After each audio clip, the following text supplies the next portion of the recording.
Most people know the story of Adam and Eve. Even if you never went to church or read the Bible, their story has permeated so many facets of our culture.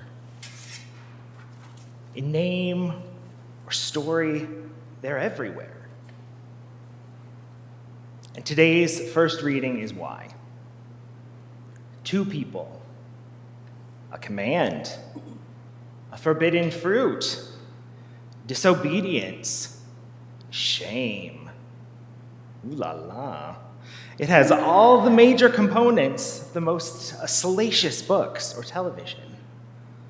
If you add on to that the heaps of sex that theologians and commentators have piled onto the text, and I think perhaps they need a new outlet for such things, it is no wonder that this story has captured imaginations. But it's done more than that. In the hands of the Western Church, this story has been used to substantiate everything from gender roles, dominating men and submissive women, sex being scandalous, and the innate sinful nature of humanity from conception. Or, to quote Martin Luther, that humans are nothing but dunghills. But don't worry, that last one gets added on to. With God's grace, we are covered with snow. Dunghills covered in snow. We look much better, but we are dung all the same. I'm not actually sure that makes me feel much better.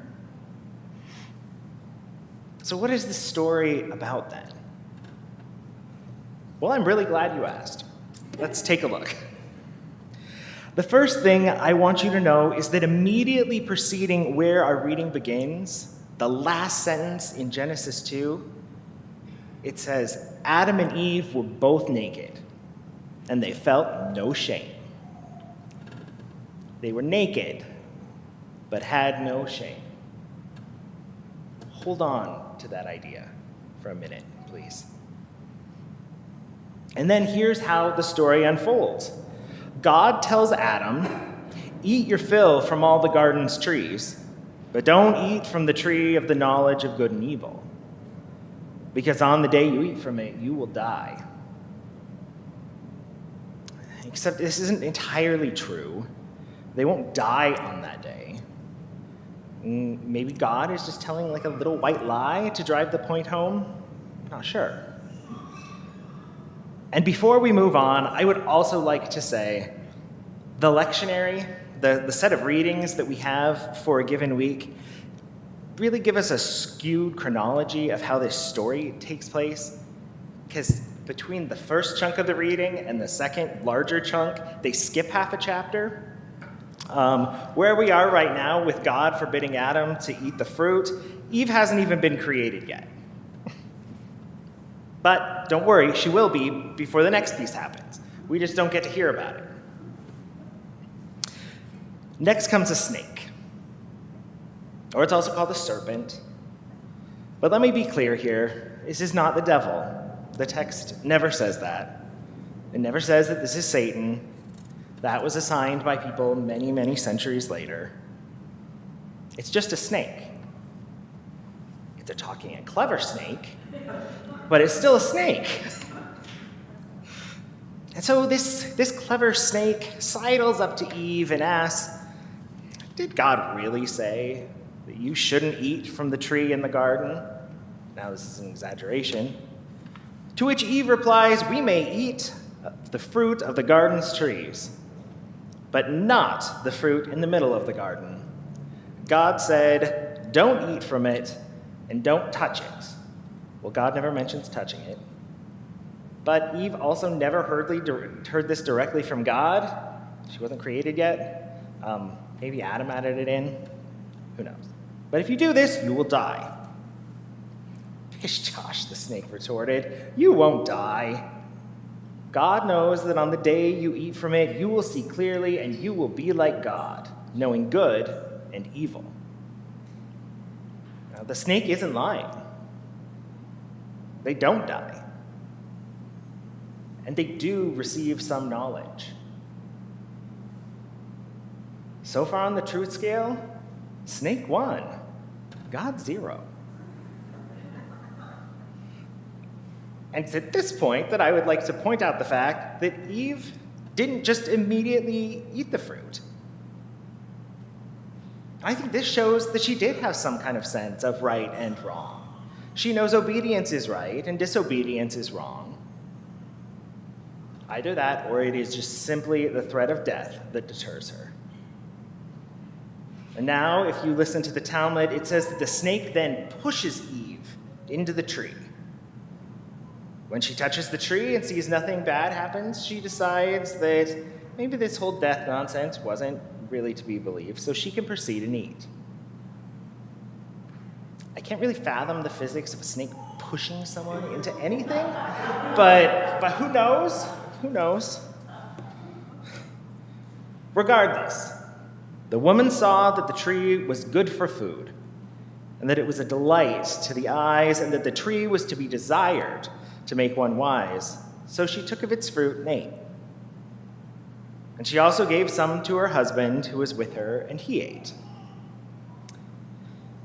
Apparently, Adam has just been standing by silently during this whole thing. He's just lurking there. Or I kind of imagine him standing, staring blankly next to Eve. He hasn't spoken up once to either Eve or the snake. He doesn't advocate for any position, pro or con, regarding eating the fruit. He's just completely inert. And then bam! The effects of that fruit kick in. The eyes of both were opened, and they knew they were naked. And they sewed fig leaves together and made loincloths for themselves. We've come full circle. We're back to the being naked again. Only this time, they're ashamed. Pre-fruit, naked and loving it. Post-fruit, naked and mortified. From there, they are banished from the garden. No one is cursed, though, except for the serpent and the earth. There are punishments, obviously, for the man and the woman. Life is painful, birth is painful, work is hard. Entirely absent, though, is a curse. No passing on of original sin through the generations. No abandonment from God. No one becomes a human dunghill. Even as God expels them from the garden, God stays with them. Despite centuries of trying to paint them in reverse, Eve is astute and thinking, and Adam is childish. Feminist theologian and biblical scholar Phyllis Tribble says of Eve, "We could read this woman as a theologian, an ethicist, a hermeneut, a rabbi, who speaks with clarity and authority, and who eats because she finds the tree physically appealing, aesthetically pleasing, and sapientially transforming." Adam, on the other hand, is childlike. His tummy said he was hungry, so he ate. He didn't want to be in trouble, so he blames God for creating Eve. Without her, he reasons poorly, none of this could have happened. But what really bothers me most here is that Adam and Eve don't really even learn the difference between good and evil. The name of the tree was another lie. What they learned was shame. They ate and became ashamed of their bodies. We don't know what they thought was shameful, except their bodies were there and they wanted parts covered up. Earlier in Genesis, when God is making literally everything, God declares each and everything good. Adam and Eve are part of that. Adam, good. Eve, good. Bodies, good. Nudity, good. And absolutely everything else, good. But they ate the fruit, and suddenly it wasn't good anymore. Whatever knowledge they received convinced them that what God had created and loved wasn't good, that it was shameful, that it should be covered up and ignored. They saw their bodies, how they live and move and have their being, as no longer noble. And instead of relishing any curves or lines or unique marks as beautiful, they hid. Throughout the whole series of events, Adam and Eve were given mistaken ideas in the guise of knowledge. And tragically, it's how they walk away from the scene. We all carry around white lies, half-truths, mistaken notions about things. Some of the biggest I carry are about myself. And in that way, I'm not so unlike Adam and Eve. And I wonder if reading this story at the start of our Lenten season, where we're busy reflecting on our lives, who we want to be in relation to others and to God, as well as how we want to live righteously in the world. If this story isn't an invitation to learn and to love ourselves and others more.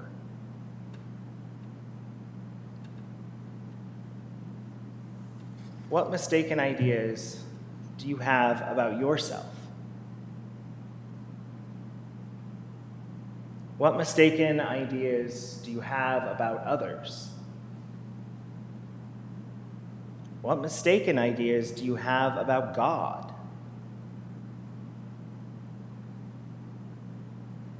Where are you getting your information?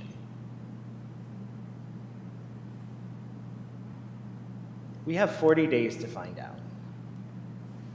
It's not actually that much time. So we probably better get a move.